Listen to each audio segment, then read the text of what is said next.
Good morning, welcome and again welcome back to my new blog. আমার ছিল একটা কার্তিক পুজোর ইনভিটেশন, আর ইনভিটেশনটা ছিল আমার সিনিয়রের বাড়িতে। তাই স্যারের বাড়িতে আমরা সবাই চলে গেছিলাম। আর গিয়েই সেই সময় দেখি ঘট বিসর্জনের জন্য বার হচ্ছে, তাই আমরাও সাথে সাথে ঘট বিসর্জন করতে চলে গেছিলাম।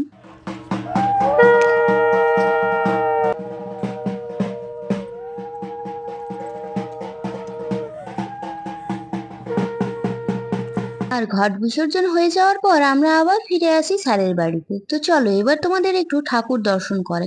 ভীষণ সুন্দর করে সাজানো হয়েছিল, যেখানে কার্তিক ঠাকুরটা রাখা হয়েছিল।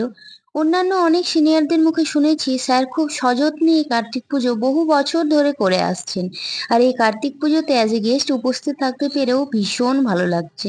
তো অন্যান্য আরো যারা সিনিয়ররা আমাদের স্যারের এই পুজোতে ইনভাইটেড ছিলেন, ওনারা সবাই এসে পড়েছেন এবং খাওয়া দাওয়া শুরু করেছেন। সেই সময় আমরা একটু পরে খাবো বলে একটু ফটোশুট করে নিচ্ছিলাম এবং কিছু দুর্লভ ছবি আমরা তুলেছিলাম, যেগুলো স্মৃতির খাতায় রয়ে যাবে সারা জীবন। এবং তারপর অন্যান্য সিনিয়রদের এবং বাকি গেস্টদের খাওয়া দাওয়া হয়ে যাওয়ার পর ফাইনালি আমরা খেতে বসি, এবং অনেকগুলো সিট ফাঁকা থাকার পরেও এখানে আমরা গাদাগাদি করে একসাথে বসেছিলাম, কারণ আমাদেরকে একসাথে বসেই খেতে হবে।